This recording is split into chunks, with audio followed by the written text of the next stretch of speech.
जय श्री कृष्णा। पूरी धरा भी अगर साथ दे तो कुछ और बात है। तू जरा सा भी मेरा अगर साथ दे तो कुछ और बात है। यूं तो चलने को एक पाँव से भी चल लेते हैं लोग, लेकिन अगर दूसरा भी साथ दे तो कुछ और बात है। तो दोस्तों, आज के इस वीडियो में हम जानेंगे कि श्रीमद् भगवत गीता जी के 10वें अध्याय से हम अपने जीवन में क्या सीख सकते हैं। तो दोस्तों, श्रीमद् भगवत गीता जी के जितने भी अध्यायों का हमने वर्णन किया है, सीखा है, उनमें ये सबसे महत्वपूर्ण अध्याय है, क्योंकि इसी अध्याय में भगवान अपने मनमोहक रूप का वर्णन करते हैं, जिसे आपको बेहद ही ध्यान से और मन लगाकर सुनना चाहिए, क्योंकि इस अध्याय को सुनने के पश्चात आपके मन में भगवान के प्रति भक्ति और प्रेम का संचार अवश्य होगा। इस वीडियो में हम बात करेंगे श्रीमद् भगवत गीता के 10वें अध्याय से मिलने वाली सीख और शिक्षाओं के बारे में। मित्रों, अधूरा ज्ञान हमारे लिए किसी काम का नहीं होता, इसलिए वीडियो को पूरा अंत तक देखें और इस वीडियो से आपने क्या सीखा, वीडियो के अंत में कमेंट करके अवश्य बताएं। अगर आप इस चैनल पर पहली बार आए हैं तो चैनल को सब्सक्राइब कर नोटिफिकेशन के बेल आइकन को जरूर ऑन करें, क्योंकि इसी प्रकार के ज्ञानवर्धक और स्पिरिचुअल वीडियोज आपको हरदम इस चैनल पर मिलते रहेंगे। श्रीमद् भगवत गीता जी के 9वें अध्याय में हमने जाना कि भगवान की परम महिमा क्या है। जब हम अलग अलग देवताओं की पूजा करते हैं तो उससे क्या होता है? क्या एक पापी भी भगवान की भक्ति कर सकता है? और मनुष्य जीवन का परम लक्ष्य क्या है? अब श्रीमद् भगवत गीता के 10वें अध्याय में हम जानेंगे कि क्या भगवान का कोई रूप होता है? भगवान कहाँ कहाँ और किस किस रूप में रहते हैं? क्या मनुष्य के लिए भगवान को पूर्ण रूप से जान पाना संभव है? तो चलिए विस्तार से जानते हैं श्रीमद् भगवत गीता जी के 10वें अध्याय से मिलने वाली सीख और शिक्षाओं के बारे में। दोस्तों, ऐसे तो आपने बहुत बार सुना होगा कि भगवान ऐसे हैं, वैसे हैं, यहाँ है, वहाँ है, लेकिन आज के इस 10वें अध्याय में हम इसी चीज को बड़ी बारीकी से जानेंगे।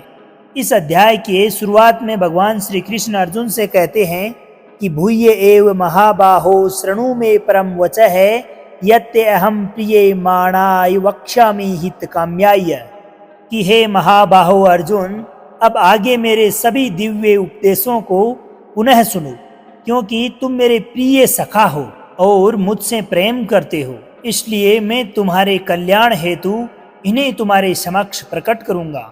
इस श्लोक के माध्यम से भगवान श्री कृष्ण अर्जुन को कहते हैं कि मेरे जो परम रहस्य युक्त वचन है उनको दोबारा सुनो। दोबारा इसलिए सुनने के लिए कहते हैं क्योंकि जब तक भक्त उस आखिरी लक्ष्य तक नहीं पहुंचते, परम धाम तक नहीं पहुंचते, फाइनल डेजिग्नेशन तक नहीं पहुंचते, तब तक भक्त के गिरने लड़खड़ाने का डर होता है, और जो बीच बीच में समस्याएं आती है, विपदाएं आती है, उन सब से भगवान अपने भक्त को सचेत रखना चाहते हैं। भगवान कहते हैं कि मेरे जन्म को कोई नहीं जानता, ना तो स्वर्ग के देवता और ना ही महान ऋषि मुनि, वे केवल मेरी उत्पत्ति और मेरे वैभव को जानते हैं, क्योंकि मैं ही सभी देवताओं और महान ऋषियों की उत्पत्ति का उद्गम हूँ। इस अध्याय में भगवान श्री कृष्ण ने अपने भव्य और दीप्तिमान महिमा का वर्णन किया है, जिससे अर्जुन को भगवान में अपना ध्यान केंद्रित करने में सहायता मिल सके। इससे पहले 9वें अध्याय में भगवान श्री कृष्ण ने भक्ति योग या प्रेममय भक्ति की व्याख्या करते हुए अपने कुछ वैभवों का वर्णन किया था, और इस अध्याय में वे अर्जुन की भक्ति और प्रेम को बढ़ाने के प्रयोजन से अपनी अनंत महिमा का पुनः वर्णन करते हैं। भगवान श्री कृष्ण बताते हैं कि वे इस संपूर्ण सृष्टि में प्रकट प्रत्येक अस्तित्व का स्रोत हैं। मनुष्यों में विविध प्रकार के गुण उन्हीं से उत्पन्न होते हैं। सप्त महर्षि, 4 महान ऋषि और 14 मनु का जन्म उनके मन से ही हुआ है, और बाद में संसार के सभी मनुष्य इन्हीं से प्रकट हुए हैं। जो ये जानते हैं कि सबका उद्गम भगवान है, वे अगाध श्रद्धा के साथ सदैव भगवान की भक्ति में ही तल्लीन रहते हैं। ऐसे भक्त उनकी महिमा की चर्चा कर पूर्ण संतुष्टि और मानसिक शांति को प्राप्त करते हैं और अन्य लोगों को भी जागृत करते हैं, क्योंकि उनका मन भगवान में ही एकीकृत हो जाता है। इसलिए भगवान उन्हीं के हृदय में बैठकर उनको दिव्य ज्ञान की प्राप्ति करवाते हैं, ताकि उनके भक्त उन्हें सुगमता से प्राप्त कर सकें। श्री कृष्ण से इस प्रकार की बातें सुनकर अर्जुन कहते हैं कि उसे पूर्ण रूप से सर्वोच्च स्थिति का बोध हो गया है और वह ये घोषणा करता है कि भगवान श्री कृष्ण इस संसार के परम स्वामी हैं। फिर वह भगवान से विनम्र अनुरोध करता है कि वे पुनः अपनी अनुपम महिमा का और अधिक से अधिक वर्णन करें, जिसका श्रवण करना अर्जुन के लिए अमृत के समान है।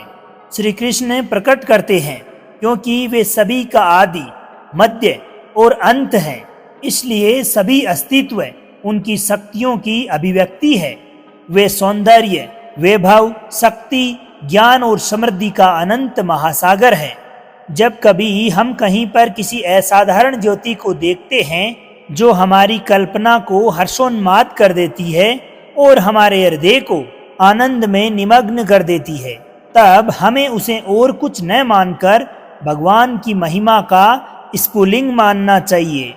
वे ऐसे विद्युत ग्रह के समान हैं जहां से मानव जाति के साथ साथ इस ब्रह्मांड में स्थित सभी पदार्थ अपनी ऊर्जा प्राप्त करते हैं।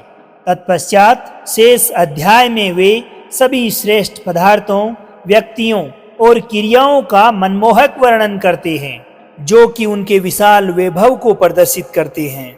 इस प्रकार से भगवान श्री कृष्ण ये कहते हुए इस सुंदर अध्याय का समापन करते हैं कि उन्होंने अब तक अपनी जिस अनुपम महिमा का वर्णन किया है, उसमें उनकी अनंत महिमा के महत्व का अनुमान नहीं लगाया जा सकता, क्योंकि वे ही अनंत ब्रह्मांडों को अपने दिव्य स्वरूप के एक अंश के रूप में धारण करते हैं। इसलिए हम मनुष्यों को भगवान, जो सभी प्रकार के वैभव का स्रोत है, उन्हें ही अपनी आराधना का परम लक्ष्य मानना चाहिए। आगे भगवान श्री कृष्ण कहते हैं, यो माम जमनादिम च वेति लोक महेश्वरम असमुड्डह स मर्येसु सर्वे पापे प्रमुच्यते। अर्थात वे जो मुझे अजन्मा, अनादि और समस्त ब्रह्मांडों के स्वामी के रूप में जानते हैं, मनुष्यों में केवल वही मोह रहित समस्त बुराइयों से मुक्त हो जाते हैं। इस श्लोक के माध्यम से भगवान श्री कृष्ण इस बात को स्पष्ट करते हैं कि जो भी यह जानता है कि मैं कभी जन्म लेने वाला नहीं हूँ और ना ही कभी मरने वाला, वही सबसे बड़ा ज्ञानी है। भगवान श्री कृष्ण कहते हैं कि हे अर्जुन, जीवों में विविध प्रकार के गुण जैसे बुद्धि, ज्ञान, विचारों की स्पष्टता, क्षमा, सत्यता, इंद्रियों और मन पर नियंत्रण, सुख और दुख, जन्म मृत्यु का भय, निडरता, अहिंसा, समता, तुष्टि, तप, दान, यश और अपयश केवल मुझसे ही उत्पन्न होते हैं। अर्थात सृष्टि के सभी भाव वास्तव में मैं ही तो हूँ। इस संसार में जहाँ जहाँ जिसकी पूजा होती है, वह वास्तव में मैं ही हूँ। जो लोग मुझ में मन और प्राणों को अर्पण करते हैं, उनके अज्ञान के अंधकार को मैं ही उजाले में रोशन करता हूँ। इस पर अर्जुन बोलते हैं कि हे जनार्दन, कृपया मुझे पुनः अपनी दिव्य महिमा, वैभव और अभिव्यक्तियों के संबंध में विस्तृत रूप में बताएं। मैं आपकी अमृत वाणी को सुनकर कभी भी तृप्त नहीं हो सकता। अर्जुन ने कहा कि आप परम पुरुषोत्तम भगवान, परम धाम, परम शुद्ध, अविनाशी भगवान आदि पुरुष, अजन्मा तथा महानतम हैं। नारद, अस्थि, देवल और व्यास जैसे महान ऋषि मुनि इस सत्य की पुष्टि करते हैं और अब आप स्वयं भी मुझे यही बात बता रहे हैं। प्रभु, कृपया आप मुझे विस्तार पूर्वक अपने दिव्य ऐश्वर्य से अवगत कराएं, जिनके द्वारा आप समस्त संसार में व्याप्त होकर उनमें निवास करते हो। हे योग के परम स्वामी, मैं आपको ज्यादा अच्छे से कैसे जान सकता हूँ और कैसे आपका मधुर चिंतन कर सकता हूँ। हे परम पुरुषोत्तम भगवान, ध्यान अवस्था के दौरान मैं किन किन रूपों में आपका स्मरण कर सकता हूँ? हे श्री कृष्ण, आपने स्वयं के बारे में अब तक जो कुछ भी मुझे बताया, उन सभी बातों को तथा आपके द्वारा कहे गए तमाम कथनों को पूर्णतया सत्य के रूप में मैं स्वीकार करता हूँ। आपके द्वारा बताई गई बातें मेरा मन और ज्यादा मोहित कर रही है। हे परम प्रभु, ना तो देवता और ना ही असुर आपके वास्तविक स्वरूप को समझ सकते हैं। केवल आप ही अपने आप को पूर्ण रूप से जानते हैं। लेकिन फिर भी मैं आपको किस तरह से जानूं? कृपया करके अपनी शक्तियों और महिमाओं के बारे में भी बताइए। इस पर आनंदमयी भगवान श्री कृष्ण बोले कि हे अर्जुन, वैसे तो मेरे विस्तार का कोई अंत नहीं है, लेकिन फिर भी अब मैं तुम्हें अपनी महिमा का संक्षिप्त में वर्णन करूंगा। हे श्रेष्ठ कुरुवंशी, इस वर्णन का कहीं भी कोई अंत नहीं है।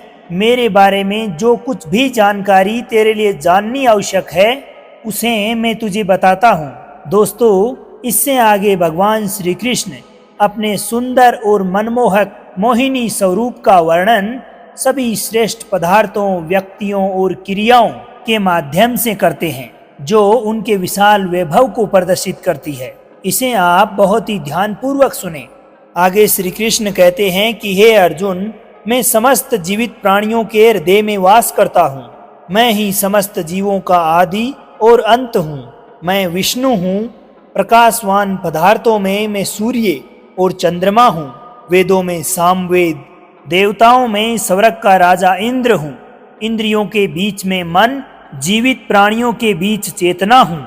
रुद्र में मुझे शंकर जानो, यक्ष में मैं कुबेर हूँ। वस्तुओं में मैं अग्नि हूँ और पर्वतों में मैं मेरु हूँ।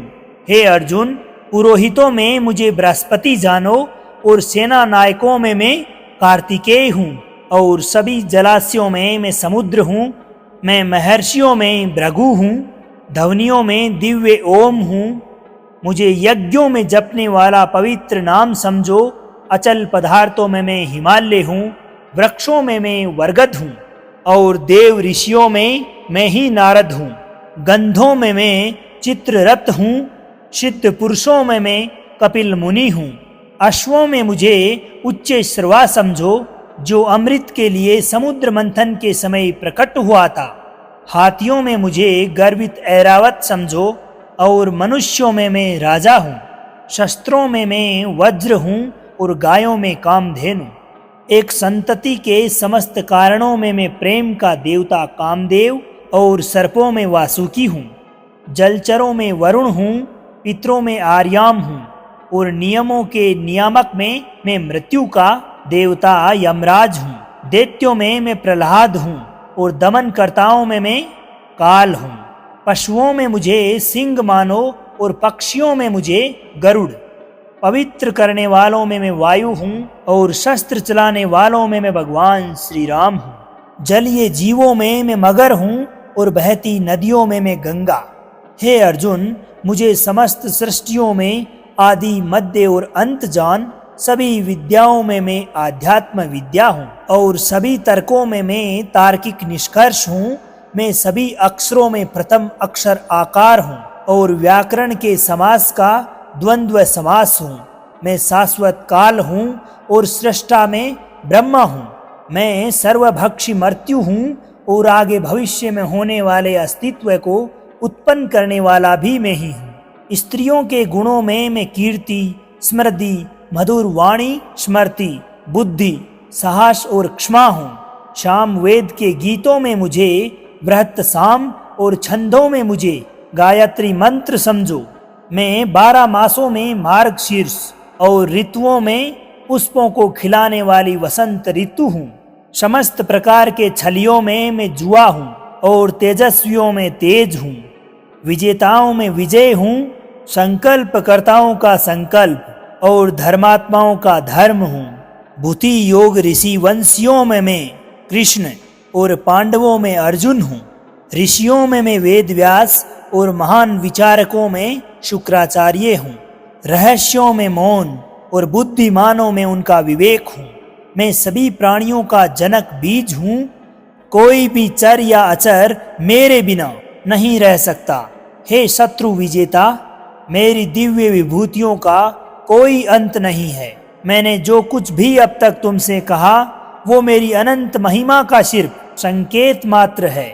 तुम जिसे सौंदर्य, ऐश्वर्य और तेज के रूप में देखते हो, उसे मेरे से उत्पन्न मेरे तेज का स्फुलिंग मानो। दोस्तों, इस अध्याय के अंतिम श्लोक में भगवान श्री कृष्ण कहते हैं कि हे अर्जुन, इस प्रकार के विस्तृत ज्ञान की क्या आवश्यकता है।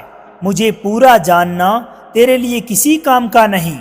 केवल इतना समझ लो कि मैं अपने एक अंश मात्र से इस संपूर्ण सृष्टि में व्याप्त होकर उसे धारण करता हूँ। अर्थात ये संसार तो मेरे एक छोटे अंश मात्र से ही चलता है। तो दोस्तों, इस अध्याय में अब तक आप ये तो जान ही गए होंगे कि इस संसार में ऐसा कोई स्थान नहीं है, ऐसी कोई जगह नहीं है जहाँ पर भगवान व्याप्त ना हो। और भगवान श्री कृष्ण ने यह भी कहा है कि अर्जुन को ना तो ईश्वर को पूर्ण रूप से जानना आवश्यक है और ना ही वे पूरे विस्तार से भगवान को जान पाएंगे।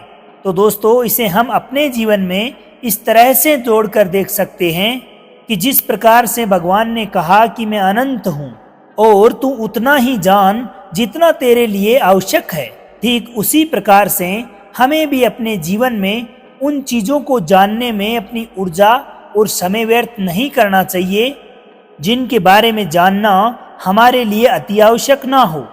हमें सिर्फ और सिर्फ इतना ही ध्यान रखना है कि ऐसा कौन सा ज्ञान है जो हमें अपनी मंजिल तक पहुंचाएगा। हमें सिर्फ उतना ही ज्ञान अर्जित करके अपने कर्म में लग जाना चाहिए। इधर उधर की बातों में पढ़कर विचलित नहीं होना चाहिए। अगर हम हमारे लिए आवश्यक ज्ञान को छोड़कर इधर उधर की बातों में ध्यान देंगे या अनावश्यक चीज़ों को जानने की कोशिश करेंगे तो हमारा समय व्यतीत होगा और यह समय हमारे लक्ष्य को प्राप्त करने का ही समय होता है। और इसी को अगर हम खो देंगे तो हमारा लक्ष्य प्राप्ति तक पहुंच पाना मुश्किल ही नहीं, नामुमकिन हो जाएगा। इसलिए भगवान श्री कृष्ण के बताए अनुसार हमें इस जीवन में उतना ही जानने की कोशिश करनी चाहिए जितने से हमें हमारा लक्ष्य मिल सके। तो दोस्तों, मैं आशा करता हूँ कि आपने इस वीडियो से बहुत कुछ सीखा होगा। हमें कमेंट करके ज़रूर बताएं। वीडियो अगर आपको पसंद आई हो तो वीडियो को लाइक करें और अपने प्रियजनों के साथ शेयर भी करें। तो चलिए दोस्तों, अभी आज्ञा दीजिए आपके मित्र सांवर चौधरी को। मिलते हैं श्रीमद् भगवत गीता के 11वें अध्याय में। जब तक के लिए खुश रहिए, मुस्कुराते रहिए, जीवन में आगे बढ़ते रहिए और प्रेम से बोलिए श्री राधे राधे।